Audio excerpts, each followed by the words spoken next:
میرے والد صاحب اب اس دنیا میں نہیں ہیں، میں چاہتا ہوں 3 ماہ کی بیماری کی حالت میں انہیں جو نمازیں رہ چکی تھی میں ان کو پورا کر لوں، یہ ممکن ہے؟ اگر ممکن ہے طریقہ بتائیں۔ پہلے تو اس بچے کو میں سلام پیش کرتا ہوں جس کو اپنے والد کی نمازوں کی فکر ہے۔ یقین مانے موت کے بعد لوگ بھول جاتے ہیں۔ کل میں ایک جگہ بیٹھا تھا، ایک شخص نے مجھے کہا کہ میرے ابا فوت ہو گئے ہیں، بس میں ایک دفعہ ان کے لیے قل هو اللہ جمعے کو پڑھ لیتا ہوں۔ مجھے بڑا دل دکھا، مجھے رونا آیا، آنکھوں میں آنسو آ گئے۔ ایک جمعے میں ایک دفعہ قل هو اللہ تم اپنے ابا کے لیے پڑھتے ہو، جس باپ نے تمہارے لیے کیا سے کیا نہیں کیا۔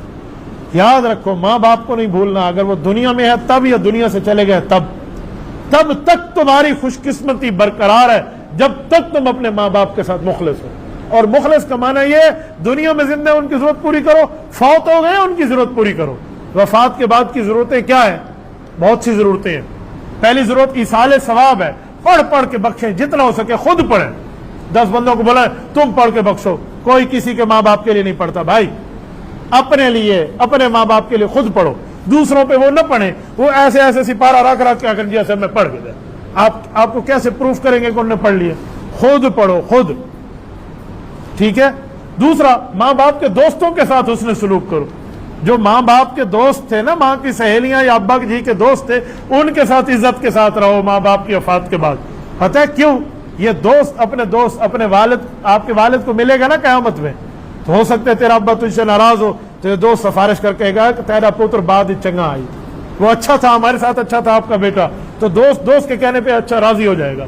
ورنہ ماں باپ ناراض گئے دنیا سے، کفر کے بعد سب سے بڑی بدبختی یہی ہے کہ ماں باپ کسی سے ناراض چلے جائیں، ماں باپ ناراض چلے جائیں، کہ کفر کے بعد سب سے بڑی سختی یہی ہے۔ تو اس لیے ماں باپ کے معاملات میں بالکل، آپ آج ماں باپ کو پڑھیں گے، کل آپ کی اولاد آپ کے لیے پڑھے گی۔ میرے والد صاحب دیوبند سے پڑھے، مفتی کفایت اللہ دہلوی صاحب سے پڑھے، زندگی حضرت طاء اللہ شاہ بخاری رحمۃ اللہ کے ساتھ گزاری، مولانا مفتی محمود کے ہم رکاب رہے۔ کبھی بھی میرے ابا نے اپنے والد اور والدہ کی قبر پہ جانا نہیں چھوڑا، مجھے لے جاتے، بعض اوقات اماں جی ساتھ ہوتی، بعض اوقات میں ساتھ ہوتا، بعض اوقات باقی بھائی بہن ساتھ ہوتے، ان کو لے جاتے، ایک بچے کو بھولے جاتے، یہ تیرے دادے کی قبر ہے اس پہ پڑھ، 3 دفعہ قل هو اللہ پڑھ لے، یا اس پر تیری دادی کو۔ مجھے کئی مرتبہ والد صاحب نے سورۃ یاسین پڑھوائی ہے، کئی مرتبہ۔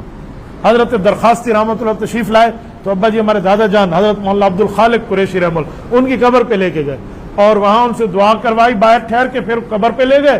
حضرت درخواستی رحمۃ اللہ کا مراقبہ ہے، بہرحال یہ ایک لمبی بات ہو جائے گی۔ میری بات کا مطلب وہ ایصال ثواب ابا جی ہمیں سکھاتے تھے، اور جب میں سورۃ یاسین والے سب کہنے پڑھتا تھا مجھے کہتے تھے اونچی پڑھ، میں اونچا پڑھتا تھا بلند آواز سے، اور جب یہ آیت آتی نا وَامْتَازُوا الْيَوْمَ أَيُّهَا الْمُجْرِمُونَ، تو ابا جی رحمہ اللہ مجھے کہتے کہ یہ لفظ ایستا پڑھا کرو، کیونکہ یہ قیامت میں اعلان ہوگا وَامْتَازُوا الْيَوْمَ أَيُّهَا الْمُجْرِمُونَ، اللہ فرمائیں گے مجرم الگ ہو جائے اور مومن الگ ہو جائے۔ یہ اعلان ہوگا نا تو مردے ڈر جاتے ہیں، کہ یہ لفظ ایستا پڑھ لو، باقی لفظ آپ جتنے ہو سکے اونچے پڑھ لیں۔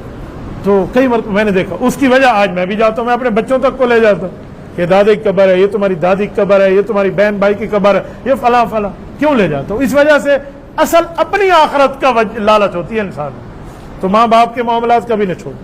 جو شخص، میں تمہیں حدیث سنا رہا ہوں، معجم طبرانی کی حدیث ہے، یہ حدیث سب سے پہلے ہمیں حضرت شیخ ہزاروی رحمۃ اللہ علیہ نے اپنے والد صاحب کی وفات پہ ایک جملہ کہہ کر متوجہ کیا تھا، پھر معجم صغیر طبرانی میں وہ حدیث نکالی۔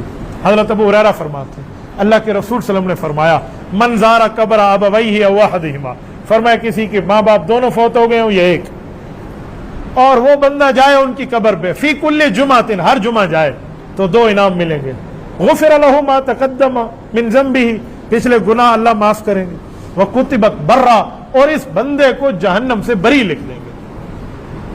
تو بڑا ہی سوال، اور رہ گیا یہ سوال کو کہتے ہیں میرے والد صاحب کی 3 مہینے بیماری کی نمازیں قضا رہیں، وہ نہیں پڑھ سکے، اب میں کیا کروں؟ اس بارے میں مسئلہ سن لیں۔ آپ ابا کی نمازیں خود نماز پڑھ کے ادا نہیں کر سکتے، ادائیگی کا طریقہ ہے وہ میں بتاتا ہوں، لیکن آپ ابا نے ظہر رہ گئی میں ظہر پڑھ لوں ابا کو بھیج دوں، یوں نہیں ہے۔ نفل تو جا سکتا ہے، فرض بندے کو خود پڑھنے ہوتے، لیکن انہیں نہیں پڑھی، بیماری تھی، تو ان کو اللہ پاک نہیں پوچھے گا، لیکن آپ ایک کام کریں تب پھر گرفت نہیں ہوگی۔ وہ کام کیا ہے؟ آپ کفارہ ادا کریں ان نمازوں کا. جو بندہ فوت ہو جائے اور نمازیں نہ پڑھ سکے، آپ ان کا کفارہ ذہن میں رکھ لیں.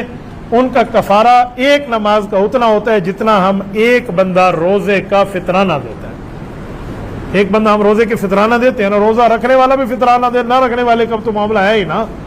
فطرانہ کتنا ہے؟ 2.5 کلو گندم ہم دے دیتے ہیں. تو کم از کم 2.5 کلو گندم، اس سے زیادہ کشمش ہے، کھجور ہے، جو کے ریٹ بھی ہیں وہ 4 کلو ہیں، تو یہاں 2.5 کلو تک ہے. ہو گیا. یہ ایک نماز کا کفارہ بنے گا. اور ایک دن میں کتنی نمازیں ہیں؟